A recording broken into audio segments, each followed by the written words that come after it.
Bonjour à tous, merci de nous recevoir pour une nouvelle édition de l'invité du mercredi. Alors le week-end prochain se déroulera la 35e édition des Journées européennes du patrimoine. Et du côté de Gravelines, vous vous en doutez, on n'est pas en reste. La preuve, si Jack Sparrow avait le Black Pearl, Tourville aura le Jean Bart. Certes, on est encore loin de la mise à l'eau de ce vaisseau de premier rang de la marine française du XVIIe siècle, mais ça avance doucement mais sûrement. Plus de 15 ans après le lancement de ce projet titanesque, où en est le chantier? C'est la question que je pose à Jean-Édouard Cardin. Alors Jean-Édouard, vous êtes le directeur d'exploitation de ce chantier. Où en est le chantier? C'est ça. Alors le chantier avance de plus en plus vite. Là, en début d'année, au mois de mars, pour l'avenue d'Échappée Belle, on a fini l'arrière du vaisseau. Donc toute la partie basse sur l'arrière est finie. Maintenant, on s'attaque sur l'avant du vaisseau, même si là, on a fait une petite trêve estivale sur le Jean Bart pour travailler sur un nouveau bâtiment qu'on est en train de construire. D'ailleurs, les Gravelinois qui passent devant Super U ont dû sûrement le constater, qui est un musée, puisqu'on a toute une exposition sur la marine de Louis XIV, alors la vie à bord de ces vaisseaux, qu'est-ce qu'étaient les corsaires et les pirates, la guerre de course au XVIIe, et qui une visite était... guidée? Alors, non, ce sera une visite libre, ce sera un bâtiment musée avec une exposition, même si on fait des visites guidées sur le chantier, également aujourd'hui sur la construction du vaisseau. Là, on est plus sur une partie un peu théorique de l'histoire maritime du XVIIe siècle, le patrimoine dunkerquois et la vie à bord de ces vaisseaux, qui avant étaient exposés dans l'ancienne poudrière de l'arsenal de Gravelines, qui a été récupérée par la ville de Gravelines. On a récupéré cette exposition qu'on souhaite mettre en place sur le chantier pour compléter en fait l'aspect pratique du chantier, d'où la construction du Jean Bart a rapporté un côté très théorique sur tout ça. Alors, on parlait tout à l'heure de la mise à l'eau, on en est encore loin, on ne va pas se le cacher. Où en sont les financements? Parce que c'est quand même le nerf de la guerre, tout ça. Totalement, c'est le nerf de la guerre. Alors, jusqu'en 2016, on avait des aides publiques qui étaient apportées par le CIVOM de l'EA. Et forcément, vous imaginez que ce n'est pas suffisant pour construire une bête comme ça. C'est 3600 chaînes sur pied qui sont nécessaires pour construire un vaisseau comme celui-ci. Et donc, on a eu la chance depuis 2016 d'avoir le soutien de la communauté urbaine de Dunkerque, grâce à la venue de Patrice Vergrit qui a trouvé le projet absolument extraordinaire, qui soutient maintenant le projet. Et là, en janvier, Xavier Bertrand est venu visiter le chantier, donc Xavier Bertrand qui est le président de région, et qui souhaite également que la région prenne part à ce projet. Alors ça, on saura ça normalement à la fin du mois, puisque le dossier est en commission à la région. Si la région décide d'investir aussi dans le projet comme la communauté urbaine de Dunkerque, on va pouvoir acheter plus d'arbres, employer plus de personnes, des employés, mais également des apprentis, puisque c'est extrêmement important de faire de l'apprentissage, d'apprendre encore tout ce savoir-faire qui nous vient de nos ancêtres et qui est en train de se perdre aujourd'hui. Donc préserver tout ça et pouvoir du coup avancer plus vite. Et vous y croyez? Vous n'avez pas été échaudé à un certain moment justement sur ces promesses qui n'ont pas toujours été tenues?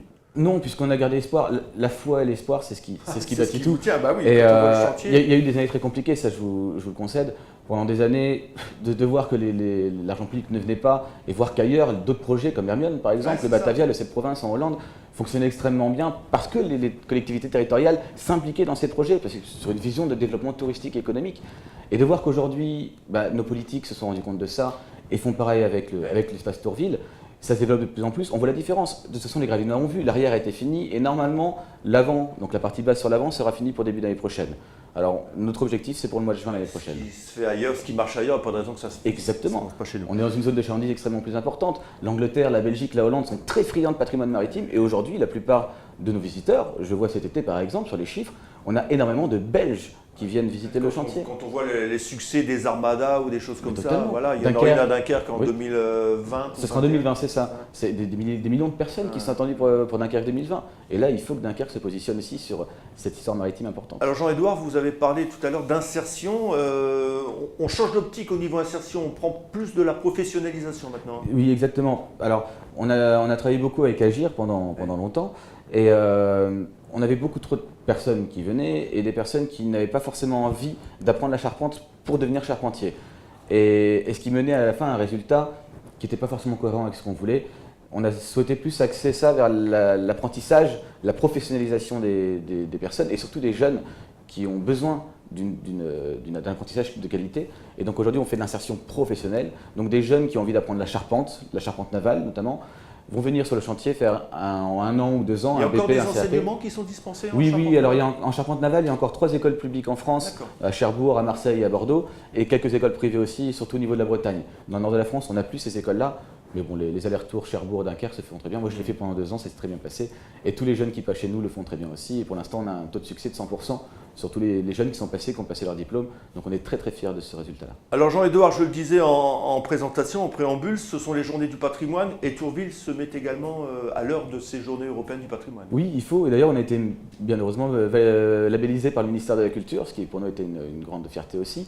Et cette année, c'est le partage, c'est le thème de l'année. Et on souhaite partager tout ça avec les gens, les Gravelinois, puisque c'est leur projet, les Dunkerquois aussi, c'est le projet de la CUD. Les gens de l'agglo. Exactement, de tout le littoral. On va pas s'arrêter au Ah oui, non, 59, totalement. on va prendre le Oui, 62 aussi. totalement. C'est un territoire, le territoire est très large. On peut même parler du nord de la France, même de toute la France en entière. Et le but, c'est de partager tout ça avec tout le monde et de dire, venez en famille. On va axer tout ça sur les familles, surtout les enfants qui ont besoin d'apprendre ce qu'est le patrimoine, se dire que le patrimoine, c'est pas quelque chose de chiant, comme un musée, quelque chose comme ça, se rendre compte qu'on peut s'amuser, s'éclater avec le patrimoine. Et donc, on va axer, alors déjà des animations enfants, des animations parents et des animations parents-enfants, où les parents et les enfants vont pouvoir ensemble s'amuser à découvrir tout ça, avec des chasses au trésor, des jeux, il y aura des stands de maquillage pour les enfants, il y aura de l'acrovoile, où les enfants vont pouvoir monter dans des mâts, qui sont quand même assez hauts, on est pas loin d'une dizaine de mètres de hauteur, comme des gabiers de misaine sur les mâts des trois mâts, et apprendre voilà, ce que c'est que la vie d'un marin, le patrimoine maritime, mais tout en s'amusant et en découvrant ça d'un regard totalement différent, et apprendre aussi aux Gravinois qu'est-ce que c'est que ce gros bateau qui se construit sur le port de Gravelines. Là, tout le monde passe devant, on ne sait pas trop ce que c'est.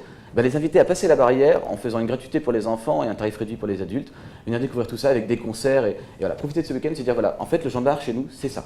Eh ben écoutez, on sent la passion. Totalement. Jean-Edouard, merci. On vous souhaite bien évidemment plein de réussite pour cette manifestation. Merci et beaucoup. on vous attend, vous, nombreux également, sur le site de Tourville. J'espère bien, venez nombreux. Merci Jean-Edouard.